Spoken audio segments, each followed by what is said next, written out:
ಅದೇ ಕೊಯ್ದು ಅವ್ರ ಮುಂದೆ 500 ರೂಪಾಯಿ ಅದು ತಗೊಂತಾರೆ. ಅದೇ 200 ರೂಪಾಯಿ ಕೊಡಿ ಅಂದ್ರೆ ಕೊಡಲ್ಲ. ಕೂದ್ಬಿಟ್ಟು 20 ತೊಳೆನ 200 ರೂಪಾಯಿ ಕೊಡಿ ಅಂದ್ರೆ ಕೊಡ್ತಾರೆ. ಯಾಕಂದ್ರೆ ಅವ್ರಿಗೆ ಕುಯ್ಯಕ್ಕೆ ಟೈಮ್ ಇಲ್ಲ. ಅದೇ ಹೇಳ್ತೀವಿ ಸರ್, 500 ತೊಳೆ ಬರ್ತದೆ ತಗೊಂಡೋಗ್ರಿ ಅಂತ ಹೇಳಿದ್ರು. ಇಲ್ಲ ನಮ್ಗೆ ಕೊಯ್ದಾಗ ಕೊಡ್ರಿ ಅಂತ ಕೊಯ್ತೀರಿ. 12 ತೊಳೆ 100 ರೂಪಾಯಿ. ಅಲ್ಲೇ ಅವ್ರ ಮುಂದೆ 500 ರೂಪಾಯಿ ಆಗೋದು. ಅವ್ರು ಚಾಕು ಹಿಡಿಯಲ್ಲ, ಏನಿಲ್ಲ. ಅವ್ರ ಕೈ ರಾಗಿ ಬೆಳಿತೀರಿ ಸರ್, ರಾಗಿ ಪ್ಯಾಕೆಟ್ ತಗೊಂಡ್ತಾರೆ. ರಾಗಿ ಕೇಳಿದ್ರೆ ಬೇಡ ಅಂತ, ರಶೀಟ್ ಆದ್ರೆ 60 ರೂಪಾಯಿ ಕೊಟ್ಟು ತಗೊಂಡು. ಹೌದೌದು. ನೀವೇನೇ ಮಾಡಿದ್ರು ವ್ಯಾಲ್ಯೂ ಆಡೆಡ್ ಅಂದು ಮಾರಬೇಕು. ಹೆಂಗೆ ಮಾರಿದ್ರೆ ನಿಮಗೆ ಅಂತಂದ್ರೆ ರೈತರಿಗೆ ಸರ್. ಇದು ನಾಟಿ ತಳಿ, ಒಂದು 40-50 ವರ್ಷದ ಮರ ಇದು. ನಮ್ಮ ಅಪ್ಪವ್ರು ಉಣಿರೋ ಮರ ಇದು. ನಾವು ಬಂದು ಕಾಯಿ ಬಂದು JKVKಲ್ಲೇ ಕೊಯ್ದು ಮಾರೋದು ನಾವು. ಒಂದು 100-120 ತೊಳೆ ಬರ್ತದೆ. ಡಜನ್ 100 ರೂಪಾಯಿ ಅಂದ್ರೆ ಒಂದು ಕಾಯಿ ಬಂದು 1000 ರೂಪಾಯಿ ಆಗ್ತದೆ. ಕಮರ್ಷಿಯಲ್ಲೇ ಮಾಡೋದು 1000 ರೂಪಾಯಿ ಒಂದು ಕಾಯಿ ಮಾರ್ಬೋದು. ಕಮ್ಮಿ ಅಂದರೂ 50,000 ಇದೊಂದು ಮರದಲ್ಲೇ ಆಗುತ್ತೆ. 50,000 100% ಆಗುತ್ತೆ. ಅದು ನಾವು ಫ್ರೀಯಾಗಿ ಕೊಟ್ಟು ಒಂದು ಕಾಯಿಂದ ನೀವು 1,000 ರೂಪಾಯಿ ಆಗುತ್ತೆ. 120 ತೊಳೆ ಬರ್ತವೆ. ಈಗ ಅದನ್ನು ಮಾರಿದ್ರೆ ಕಾಯಿ ಬಂದು 300 ರೂಪಾಯಿ ಕೇಳ್ತಾರೆ. ಇಲ್ಲ 400 ರೂಪಾಯಿ ಕೊಡ್ಬೋದು ಅಷ್ಟೇ, ಅದ್ರ ಮೇಲೆ ಕೊಡಲ್ಲ. ಅದೇ ಕೊಯ್ದು ಮಾರಿದ್ರೆ ಡಜನ್ ಬಂದು 100 ರೂಪಾಯಿ, 120 ತೊಳೆ ಬರ್ತದೆ. 120 ತೊಳೆ ಬಂದು ಎಷ್ಟಾಯಿತು? 1000 ರೂಪಾಯಿ ಆಯಿತು. ಟೋಟಲ್ ಎಷ್ಟು ಕಾಯ್ದು ಇದೆ ಮರಲ್ಲಿ? ನಾವು ಅರ್ಧ ಫ್ರೀಯಾಗಿ ಕೊಡ್ತೀರಿ, ಅರ್ಧ ಇಲ್ಲಿ ತೋಟದಲ್ಲಿ ಬಂದರೆಲ್ಲ ಫ್ರೀನೇ ಕೊಡೋದು. ಅಲ್ಲ, ಅರ್ಧ ಕಾಯಿ ಇದೆ, ಅರ್ಧ ಕಾಯಿ ಕಿತ್ತಿದ್ದೀರಿ. ಅವರೇಜ್ 100-105 ಕಾಯಿ ಬಿಡ್ತದೆ ಮರ ಇದು. 100 ಕಾಯಿ ಬಂದು 1000 ಬಂದು ಲಕ್ಷ ಆ ಲೆಕ್ಕ ಹೇಳ್ತಾಯಿಲ್ಲ ನಾವು, ಅವರೇಜ್ ಲೆಕ್ಕ. 100 ಕಾಯಿ ಬಂದು 1000 ರೂಪಾಯಿ, 1000 ಲಕ್ಷ ರೂಪಾಯಿ ಆಗ್ತದೆ. 105 ಕಾಯಿ ಬಿಡ್ತದೆ ಮರ ಇದು. ಆ ಕಾಯಿ ಲೆಕ್ಕ ಇಲ್ಲ, ಅದು ಇನ್ನೂ ಜಾಸ್ತಿನೇ ಆಗುತ್ತೆ. ಒಂದು ವರ್ಷ ಆಗುತ್ತೆ. ಅದಪ್ಪ ಇದೆಲ್ಲ ಇನ್ನೂ ಜಾಸ್ತಿನೇ ಬರ್ತದೆ. ಅದು ಲೆಕ್ಕ ಅವರೇಜ್ ಲೆಕ್ಕ ಹೇಳ್ತಾರೆ. ನಾವೆಲ್ಲ ತಿಂದು ನೆಂಟರು ಕೊಟ್ಟು ನಾವು ಬರೋರಿಗೆಲ್ಲ ಕೊಟ್ಟು ಅಷ್ಟು ಕಾಸಾಗುತ್ತೆ. 50,000 100% ಮಾಡ್ಬೋದು. ಈ ಥರದೊಂದು 5 ಮರ ಇದ್ರೆ ಸಾಕು. ಬೇರೆ ಬೇಕಾದಷ್ಟು ಬೋಗಸ್ ಅಂತಲ್ಲ ಸರ್. 100% ಆಗ್ತದೆ ಅಂದರೆ ನಾವೇ ಮಾರಬೇಕು. ತಿರ್ಗಿ ಯಾರೋ ಹೇಳ್ತಾರೆ ಇಲ್ಲ ಸುಳ್ಳು, ಅವೆಲ್ಲ 300 ರೂಪಾಯಿ 200 ರೂಪಾಯಿ ಕೊಡ್ತಾರೆ, ನೀವು ಸುಳ್ಳು ಹೇಳ್ತಾ ಇದೆ ಅಂತ ಹೇಳ್ಬೋದು. ಅದು ನಿಜವೇ. ಅದು 200 ರೂಪಾಯಿ ಕೊಟ್ಟರೆ ಅಷ್ಟೇ ಆಗೋದು. 200 ರೂಪಾಯಿ ಕೊಟ್ಟರೆ ನೀವು ಹೇಳೋಷ್ಟೇ ಆಗೋದು. 10,000 ಆಗಲ್ಲ. ಮರದ ಲೆಕ್ಕ 10,000 ಆಗೋದಿದು. ನಾವೇ ಮಾರ್ದೀವಿ. ನುಗ್ಗೆ ಸೊಪ್ಪು ಹೇಳಿದ್ಮೇಲೆ ಆ ಥರ ಮಾಡಿದ್ರೆ ಕಾಸು ಮಾಡ್ಬೋದು. ಇಲ್ಲ ಅಂದರೆ ಈ ಕಾಯಿ ನೋಡು 50 ರೂಪಾಯಿ ಕೇಳಲ್ಲ. ಈ ಕಾಯಿ ಕೊಡ್ರಿ 50ಕ್ಕೆ 100ಕ್ಕೆ ಕೇಳ್ತಾರೆ. ಅದೇ ಕೊಯ್ರಿ ಇದೇ 100-200-300 ರೂಪಾಯಿ ಕಾಯ್ತದೆ. ಈಗ ಅಕಸ್ಮಾತ್ ಇದನ್ನ ದಲ್ಲಾಳಿ ತಗೊಂಡ ಅನ್ಕೊಳ್ಳಿ, ನಿಮ್ಮ ಹತ್ರನೇ ಬಂದು ಒಂದು ಮರ ಪೂರ್ತಿ ಮಾತಾಡ್ಬಿಟ್ಟ, ಎಷ್ಟು ಮಾತಾಡ್ತಾರೆ? 5,000ಕ್ಕೆ ಮರ ಪೂರ್ತಿ ಪೂರಾ ನಾವು ಕೊಟ್ಟಿದ್ದೀರಿ. ಇದ್ರಲ್ಲಿ 100 ಕಾಯಿ ಐತೆ. 100 ಇದ್ರೂ ಅಷ್ಟೇ, 200 ಇದ್ರೂ ಅಷ್ಟೇ. 5,000 ಒಳಗಡೆನೆ, ಅದ್ರ ಮೇಲೆ ಕೊಡಲ್ಲ. ಕಾಯಿ ಬಂತು ಅಂದರೆ 40-30 ರೂಪಾಯಿ ಕೇಳ್ತಾನೆ ಈ ಕಾಯಿನ. ಅವರೇಜು ಇಲ್ಲ 40 ರೂಪಾಯಿ. 40 ರೂಪಾಯಿ ನಾನು ಕೊಟ್ಟಿದ್ದೀನಿ. ಇದಕ್ಕಿಂತ ಸೈಜ್ ಕಾಯಿ ಒಂದು ಸಾರಿ ನೀವು ಅವ್ನಿಗೆ 5,000 ರೂಪಾಯಿ ಮರ ಪೂರ್ತಿ ಕೊಟ್ಬಿಡ್ತೀರಿ. ನೀವು ಒಂದೆರಡು ಇಟ್ಕೋತೀರಿ. ಇಟ್ಕೊಂತಾರೆ ಅಷ್ಟೇ. ಅದು ಅವ್ನು ತಗೊಂಡೋತಾನೆ. ಅವ್ನು ತಗೋಗಿ ಹೆಂಗೆ ದುಡ್ಡು ಮಾಡ್ತಾನೆ? ಅವ್ನು ತಗೊಂಡು ಮಾರ್ಕೆಟಿಂಗ್ ಆಗ್ತಾನೆ. ಈ ರಿಲಯನ್ಸಲ್ಲಿ ಈಗ ಕಾಯ್ತಾ ಅಂತಾರೆ. ನೀವು ತೊಳೆ ಕೇಳಲ್ಲ ಅವರು. ನೀವು ಹೆಂಗನೇ ಇಲ್ಲಿ ಕಾಯ್ತಾ ಅಂತಾರೆ. 25-30 ರೂಪಾಯಿ ಕೆಜಿ ಇದೆ. ಎಷ್ಟಿದ್ರು ತಗೊಂತಾರೆ ಕಂಪ್ನಿಯಲ್ಲಿ. ನಾವು ಕಂಪ್ನಿ ಕೊಡಲ್ಲ. ಎಷ್ಟಿದ್ರು ತಗೊಂತಾರೆ. ಈಗ ಅವನು ಕಂಪ್ನಿಗೆ ಹಾಕ್ತಾನೆ. ಕಂಪ್ನಿಗೆ ಹಾಕ್ತಾನೆ. ತೂಕದ ಲೆಕ್ಕ ಹಾಕ್ತಾನೆ. ಇಲ್ಲಿ ದೊಡ್ಡಬಳ್ಳಾಪುರ ರಿಲಯನ್ಸ್ ಇದೆ. ತೂಕದ ಲೆಕ್ಕ ಹಾಕ್ತಾನೆ. ಅವ್ನು ಕಾಯಿ ಎಷ್ಟು ಇವೆಲ್ಲ ಕಿತ್ತಾಕ್ಬಿಡ್ತಾನೆ. ಅವನು ಬಲ್ತಿರೋದು ನೋಡಲ್ಲ, ಎಳಸ್ ನೋಡಲ್ಲ. ದಪ್ಪ ಇತ್ತಾ ಕಿತ್ಕೊಂಡೋದ ಅಲ್ಲ. ಅವರು ಚಿಪ್ಸ್ ಮಾಡ್ತಾರೆ. ಹಣ್ಣಿಗಲ್ಲ ಅದು. ಚಿಪ್ಸ್ ಕೊಡ್ತಾರೆ. ನಾವು ಆ ಥರ ಕೇಳಲ್ಲ. ನಾವು ಮರದಲ್ಲಿ ಹಣ್ಣಾದ್ರೆ ಮಾತ್ರ ಕೇಳೋದು. ಇಲ್ಲ 100% ನಾಳೆಗೆ ಆಗ್ತದಂದ್ರೆ ಕೇಳ್ತೀರಿ, ಗೊತ್ತಾಗುತ್ತೆ. ಇಲ್ಲ ಅಂದ್ರೆ ಕೇಳೋದೇ ಇಲ್ಲ. ಕಿತ್ತರೂ ವೇಸ್ಟೇ. ಅದು ತೊಳೆ ಮೆತ್ತು ಬರ್ತದೆ, ಟೈಟ್ ಬರೋದೇ ಇಲ್ಲ. ಸರಿ ಆಯಿತು. ದಲ್ಲಾಳಿ ಇದನ್ನು ಕಿತ್ಕೋಗಿ ಅವನೊಂದು ಸ್ವಲ್ಪ ಲಾಭ ಇಟ್ಕೊಂಡು ಮಾರ್ಬಿಡ್ತಾನೆ. ಈಗ ರೈತ ಇದನ್ನ ಡೈರೆಕ್ಟ್ ಆಗಿ ಮಾರಾಟ ಮಾಡಿದ್ರೆ ಅವನಿಗೆ ಜಾಸ್ತಿ ಲಾಭ ಇದೆ. ಜಾಸ್ತಿ ಲಾಭ ಅಲ್ಲ, ಪರಿಪೂರ್ಣ ಲಾಭ ಅವನಿಗೆ ಐತೆ. ಅವನೇ ರಿಲಯನ್ಸ್ ಹಾಕ್ಬೋದಲ್ಲ. ರೈತರಾಗಿ ರಿಲಯನ್ಸ್ ಹಾಕ್ಬಾರ್ದು. ನೀವೇ ಹಾಕಕ್ಕಾಗಲ್ಲ. ಅಲ್ಲಿ ನಮ್ಗೆ ಮಾರ್ಕೆಟಿಂಗ್ ಇದೆ. ನಮ್ಗೆ ಅಲ್ಲಿ ಕೊಯ್ದು ಮರಷ್ಟು ಜಾಗ ಇದೆ, ಮಾರ್ಕೆಟಿಂಗ್ ಇದೆ. ನಾವು ಇನ್ನೂ 1-2 ಮರ ನಮ್ದು ಬಂದು ನಾವು ಮಾರ್ತೇವೆ. ಈ ಕೊಯ್ದು ಮಾರಿದ್ರೆ ನಿಮಗೆ ಸಿಕ್ಕಾಪಟ್ಟೆ ಲಾಭ ಇದೆ ಸರ್. ಅದಕ್ಕೋಸ್ಕರ ಲಾಭ ಇದೆ ಅಂತಲ್ಲ, ಅದೊಂದು ಸ್ವಲ್ಪ ಕಷ್ಟ ಅನ್ಸಲ್ವಾ ಪ್ರೊಸೆಸ್? ಇಲ್ಲ, ನಮ್ಗೆ ಇಷ್ಟಪಟ್ಟೆ ಮಾಡ್ತಾರೆ. ಕಷ್ಟ ಆದರೂ ಪರವಾಗಿಲ್ಲ. ಜನ ತಿನ್ನಬೇಕು, ನಾವು ಡೈರೆಕ್ಟ್ ಜನಕ್ಕೆ ತಿನ್ನಿಸ್ಬೇಕು ಅಂತ ನೋಡ್ತಾರೋದು ಸರ್. ಫ್ರೀಯಾಗಿ ಒಂದು 50 ತೊಳೆ ಕೊಡ್ತೀನಿ ನಾವಲ್ಲಿ.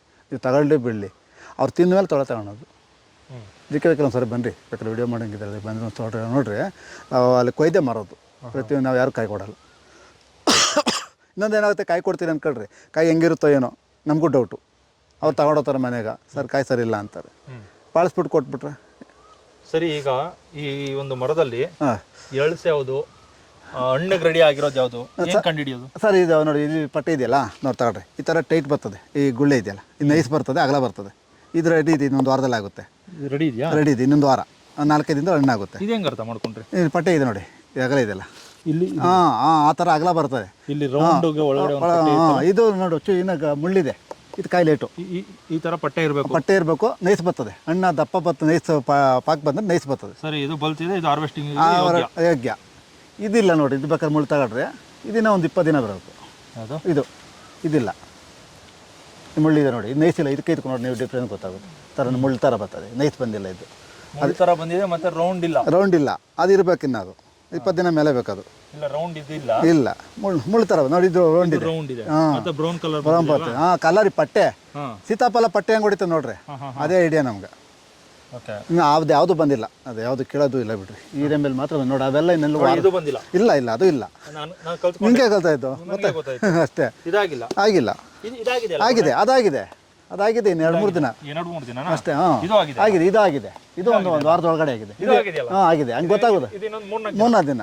ಅಲ್ಲ ಅಕಸ್ಮಾತ್ ತುಂಬಾ ಬಲ್ತೋಗಿ ತುಂಬಾ ಹಣ್ಣಾಗಿ ಹೋಯ್ತು ಇದರಲ್ಲಿ ಗಿಡದಲ್ಲೇ, ಇದಕ್ಕೆ ಬಂದು ನೋಡ್ತಾ ಇರ್ತೀನಿ. ಮರದಲ್ಲೇ ಹಣ್ಣಾಗೋಯ್ತು. ಒಳ್ಳೆ ಒಳ್ಳೇದಲ್ಲ, ಹಂಗೆ ಟೇಸ್ಟ್ ಬರ್ತದೆ. ಡೈಲಿ ಬಂದು ನೋಡ್ತೀನಿ ನಾನು.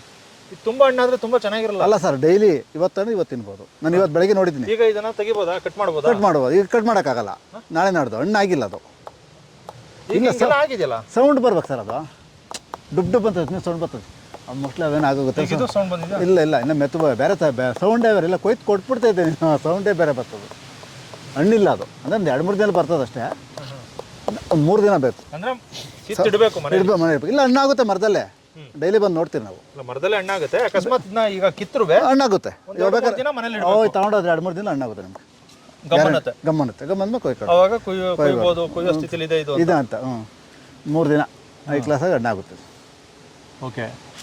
ಇದು ತುಂಬಾ ಮೇಲ್ಗಡೆನೂ ಬಿಡುತ್ತೆ. ಇದೆ ಸರ್. ಅಲ್ಲಿವರೆಗೂ ಇದೆ, ಖಾಲಿ ಆಗಿದೆ ಕಾಯಿ. ಮೊನ್ನೆ ಅಲ್ಲೇ ಹಣ್ಣಾಗಿದ್ದದು. ತುಂಬಾ ಮೇಲ್ಗಡೆ ಬಿಟ್ರೆ ಏನು ಮಾಡ್ತೀರಾ? ಹತ್ತೀರಿ ನಾವು ಅಲ್ಲಿವರೆಗೂ ಹೋಗ್ತೀರಿ ಸರ್. ನೀವೇ ಹತ್ತೀರಾ? ನಾವೇ ಹತ್ತು. ಡೈಲಿ ಬೆಳಗ್ಗೆ ಬಂದು ಒಂದು ರೌಂಡ್ ಮರ ನೋಡ್ಕೊಂಡೆ ಹೋಗೋದು. ಹಣ್ಣಾಗಿತ್ತು ಅಂದರೆ ಕಿತ್ತಿಟ್ಟು ಹೋಗ್ತಾರೆ. ನೋಡಿ, ಇದು ತೋಟ ಮಾಡಬೇಕು. ತೋಟ ಮಾಡಿದ್ರೆ ನನಗಾಗಲ್ಲ, ನನ್ನ ಮಕ್ಕಳಿಗೆ ಮೊಮ್ಮಕ್ಕಳಿಗೆ ಆಗುತ್ತೆ ಅಂತಾರಲ್ಲ. ಇಲ್ಲ, ನಾವೇ ಉದಾಹರಣೆ. ನಾವೇ ಬೆಳೆದಿರೋದಲ್ಲ, ನಾವೇ ತಿಂತಾ ಇದ್ರಲ್ಲ, ಮಕ್ಕಳೇ ತಿನ್ನೋದು. ಇದು ಯಾರು ಮಾಡಿದ್ದು? ನಮ್ಮ ಅಪ್ಪ ಉಂಡಿದ್ದು. ನಾವು ನಿಮ್ಮ ತಂದೆ ಗಿಡ ಹಾಕಿದ್ದು ನಾವು ತಿಂತಾ ಇದ್ದೀವಿ. ಇವಾಗ ನಾವೇ ತಿಂತಾ ಇದ್ದೀರಲ್ಲ. ಸೀಡ್ಸ್ ಹೇಳಿದ್ನಲ್ಲ ಅಲ್ಬಾಗ್ ಮೊದಲ. ನೀವು ತಿನ್ಬೋದು. ತಿನ್ಬೋದು. 60 ವರ್ಷ 50 ವರ್ಷದ ಮರಗಳಿವು. 60-50 ವರ್ಷ. 50-60 ವರ್ಷ ತಿನ್ನಕ್ಕಾಗಲ್ಲ. ಆಗಲ್ಲ. ನಮ್ಮ ಅಪ್ಪ ಆಯಿತು, ನಾವಾಯಿತು, ನಮ್ಮ ಮಕ್ಳಿಗೂ ಆಗ್ತದೆ. ಆವ್ರೇಜ್ ವರ್ಷಕ್ಕೆ 20,000 ಹಾಕಿ ಸರ್, ಜಾಸ್ತಿ ಬೇಡ. ಒಂದು ಮರ 10 ಮರ ಮಾಡ್ಕೊಂಡು ಸಾಕ್ತೀವಿ ನಾವು. ಈ ಪೆನ್ಷನ್ ಇದ್ದಂಗೆ ಏನು ಬೇಕೇ ಇಲ್ಲ. ತೋಟ ಮಾಡಬೇಕು. ತೋಟ ಮಾಡಿದ್ರೆ ಈ ರೀತಿ ಮರಗಳು ಹಾಕ್ಬೇಕು. ಮರಗಳು ಹಾಕ್ಬೇಕು, ಮರ ಹಾಕ್ಬೇಕು, ತೋಟ ಮಾಡ್ಬೇಕು. ತೋಟ ಮಾಡಿ ಅವರೇ ಮಾರಬೇಕು. ಫಸ್ಟ್ ಆಫ್ ಆಲ್ ಅದು ಕಲಿಬೇಕು. ನಾಚಿಕೆ ಅವೆಲ್ಲ ಅಂದರೆ ಕಾಸು ಮಾಡೋಕ್ಕಾಗಲ್ಲ. ನಾವು ಬೆಳೆದು ನಾವು ಮಾರಲೇಬೇಕು. ನಾವು ಆಲ್ರೆಡಿ ನಿಂತ್ಕೊಂಡು ಮಾರ್ತೀರಿ, ಏನು ತಪ್ಪೇನಿಲ್ಲ. ನಾವು ಬೆಳೆದಿರೋ ನಾವು ಕೊಂಡಿಲ್ಲ, ಕದ್ಗೆ ಮುಂದಿಲ್ಲ. ನಾವು ಸ್ವಂತ ಬೆಳೆದಿರೋ ನಾವು ಮರ ಮಾರ್ತೀರಿ. ಅದಕ್ಕೇನು ನಾಚಿಕೆ ಇಲ್ಲ. ಏನು ನಾಚಿಕೆ ಇಲ್ಲ. ಇನ್ನೂ ಖುಷಿ ಅಲ್ಲ ಸರ್ ನಮಗೆ. ನೋಡಿ, ಅದರಲ್ಲಿ 100 ತೊಳೆ ಅಲ್ಲ, ಅದಕ್ಕೂ ಜಾಸ್ತಿನೇ. ಎಷ್ಟಿರುತ್ತೆ? 100 ಇಲ್ಲ, 200 ತೊಳೆ ಮೇಲೆ ಬರುತ್ತೆ. ಅದು ಕಾಯಿ ಸಿಕ್ಕರೆ ಸಾಕು. 2 ಕಾಯಿ ಕೊಯ್ಯೋದು ನಾವಲ್ಲ, 2-3 ಸಾವಿರ ಕಾಸು. 2,000 ರೂಪಾಯಿ. 100% ಎಲ್ಲ ಸೇಲ್ಸ್ ಆಗುತ್ತೆ. ಎಲ್ಲ ನಿಲ್ಲದೇ ಇಲ್ಲ. 2 ಅವರ್ ಸರ್ ವ್ಯಾಪಾರ ಆಗೋದು. 6ರಿಂದ 8 ಇಲ್ಲ 10 ಗಂಟೆಗೆ ನಾವು ಇರೋದೇ ಇಲ್ಲ ಅಲ್ಲಿ. ಇದೊಂದೇ ಅಲ್ಲ, ನುಗ್ಗೆ ಸೊಪ್ಪು, ನುಗ್ಗೆ ಪುಡಿ ಎಲ್ಲ ನಮ್ದು ಏನೆಲ್ಲಿದ್ದೆ ಎಲ್ಲ ತೊಗೊಂಡೋಗ್ತೀವಿ. ಜೇನುತುಪ್ಪದಿಂದ ತೊಗೊಂಡೋಗ್ತೀವಿ. ಎಷ್ಟು ನೀವು ತಿಂಗಳಿಗೆ ರೊಟೇಷನ್ ಮಾಡ್ತೀರಿ ಸರ್? ಸಂತೆಯಲ್ಲಿ ಅಂದರೆ 10-15 ಸಾವಿರ ತಿಂಗಳು ಒಂದ್ಸಾರಿ ಆಗುತ್ತೆ. ಆಲ್ರೆಡಿ ತೋಟದಾಗೆ ಬಂದು ತೊಗೊಂಡೋಗ್ತಾರೆ. ಸಂತೆ 2 ಸಂತೆ ಇದೆ. ಆಮೇಲೆ ನುಗ್ಗೆ ಬೀಜ ಅವೆಲ್ಲ ಎನಿ ಟೈಮ್ ಅಂತ ಹೇಳೋಕ್ಕಾಗಲ್ಲ. ಯಾವ ಇದ್ರೆ ಅವು ತೊಗೊಂಡೋಗ್ತಾರೆ. 2,000 ರೂಪಾಯಿ ಬೀಜ ಯಾವಾಗ ಅವ್ರು ಬಂದರೆ ಅವು ಕೊಡ್ತೀರಿ. ಜೇನುತುಪ್ಪ ಒಂದೇ ಸರಿಗೆ ಆಗಲ್ಲ. ನಾವು ಹಿಡಿದ್ರೆ ಒಂದೇ ಸರಿ ದುಡ್ಡು ಬರ್ತದೆ ಅಂತ ಹೇಳೋಕ್ಕಾಗಲ್ಲ. ಎನಿ ಟೈಮ್ ದುಡ್ಡು ಬರ್ತದೆ. ಇಷ್ಟೇ ದುಡ್ಡು ಅಂತಲ್ಲ. 100% ಮಾಡ್ಬೋದು ಸರ್. 18 ಕ್ವಿಂಟಲ್ 10ರಿಂದ 20 ಸಾವಿರ ಆರಾಮ್ ಮಾಡ್ಬೋದು. ಇಲ್ಲ ಏನಪ್ಪ ಇಷ್ಟೊಂದೆಲ್ಲ ಮಾಡ್ಬಿಡ್ತಾರ ಆ ಥರ ಏನು ಹೇಳ್ತಾ ಇಲ್ಲ. ತುಂಬಾ ಕಡಿಮೆ ಹೇಳ್ತಾರೆ. ಮೀಡಿಯಮ್ ಆಗಿ ಹೇಳ್ತಾರೆ. ಮಾಡ್ಬೋದು. ಕರಿಬೇವು ಸೊಪ್ಪು, ನುಗ್ಗೆ ಸೊಪ್ಪು, ನುಗ್ಗೆಕಾಯಿ ಈ ಅಶ್ಲಿ ಮರದಿಂದ 100% ಕಾಸು. ಆಯ್ತು, 1 ಕ್ವಿಂಟಲ್ 1,000 ಅನ್ಕೊಳ್ಳಿ. ಮಾಡ್ಬೋದು. 1 ಕ್ವಿಂಟಲ್ 18,000 ಅಂತ ಮಾಡ್ಬೋದು. 1 ಕ್ವಿಂಟಲ್ 1,000 ಅಂದ್ರೆ 18,000 ಆರಾಮ್ ಮಾಡ್ಬೋದು. ಓಕೆ. ಇತ್ತು ಬುಡತಲೆ ಪೂರ್ತಿ ಕಾಯಿದೆ ಸರ್. ಇವಾಗ ಇದಕ್ಕೆಲ್ಲ ನೀವು ನೀರು ಗೀರು ಏನು ನಮ್ಮ ಜಮೀನು ಯಾವುದೂ ಇಲ್ಲ. ಇದಕ್ಕೆ ಅಲ್ಲ ಹೇಳಿದ್ನಲ್ಲ, ಇಷ್ಟು ಜಮೀನಲ್ಲಿ ಯಾವುದೂ ಇಲ್ಲ. ಈ ಮರಕ್ಕೆ ನೀರು ಹೆಂಗೆ ಕೊಡೋದು ನೋಡೋದಿಲ್ಲ. ಬಂದ ಹಣ್ಣು ನೋಡೋದು ಅಷ್ಟೇ ಇದೆ. ಅದಕ್ಕೆ ಖುಷಿ ಆಗೋದು. ಆ ಮರ ನಮ್ಗೇನು ಕೇಳಲ್ಲ. ಹಣ್ಣು ಕಿತ್ಕೊಂಡು ಹೋಗಂತ ಅಲ್ಲೆಲ್ಲೋ ಇದೆ, ಅಲ್ಲಿ ನೀರು ಕೊಡ್ತಾ ಇರ್ತೀರಾ, ಅದೇ ಸಾಕು. ಮರ ಬಂದು ಹಣ್ಣು ಕಿತ್ಕೊಂಡು ಹೋಗು ಅಂತ ಹೇಳುತ್ತಲ್ಲ, ಅದೇ ಖುಷಿ ನಮ್ಗೆ. ಅದೇನು ಕೇಳಲ್ಲ. ಏನು ಕೇಳುತ್ತೆ ನಮ್ಮನ್ನ? ಹಣ್ಣಾಗಿದ್ರೆ ಹಣ್ಣು ಕಿತ್ಕೊಂಡು ಅಂತ ತಿಂತದೆ. ಕಾಯಿ ಕೇಳಲ್ಲ ಸರ್, ನಾವು ಯಾವುದೂ ಕೇಳಲ್ಲ. ಇದೆ ಅಂತಲ್ಲ. ನಿಮ್ಮ ತೋಟದಲ್ಲಿ ಅತಿ ಹೆಚ್ಚು ಬೆಲೆ ಬಾಳುವಂತ ಮರ ಇದೆ. ನಿಮ್ಮನ್ನ ಕಾಪಾಡುವಂತ ಮರನೂ ಇದೆ. ಗೋಡಂಬಿ ಇದೆ. ಗೋಡಂಬಿನೂ ನಾವೇ ಪ್ರಯತ್ನ ಮಾಡಿ ನಾವೇ ಮಾರಬೇಕು. ಇವಾಗ 1ನೇ ವರ್ಷ, ಇನ್ನು 3 ವರ್ಷ ಇದ್ದು ಚಿಂತಾಮಣಿಗೆ ಹಾಕಿದ್ದೀನಿ. ಈಗ 100 ಗಿಡ ಇದೆ ಸರ್. ಇಲ್ಲ ಒಂದು ಸ್ವಲ್ಪ ದೂರ 150 ಗಿಡ ಗೋಡಂಬಿನೇ ಇದೆ. ಅದರಲ್ಲಿ ಸೀತಾಫಲ 30 ಇದೆ. ಸೇಮ್ ಈ ಪ್ಲಾಟ್ ನೋಡಿದ್ರೆ ಇದರಲ್ಲಿ ಅರ್ಧ ಬೆಳೆ ಅದರಲ್ಲೂ ಇದೆ. ನಾವು ಒಂದು ಯಾವುದ್ರಲ್ಲೂ ಮಾಡಿಲ್ಲ. ನೋಡ್ರಿ ಅಲ್ವಾ ಮುಂದೆ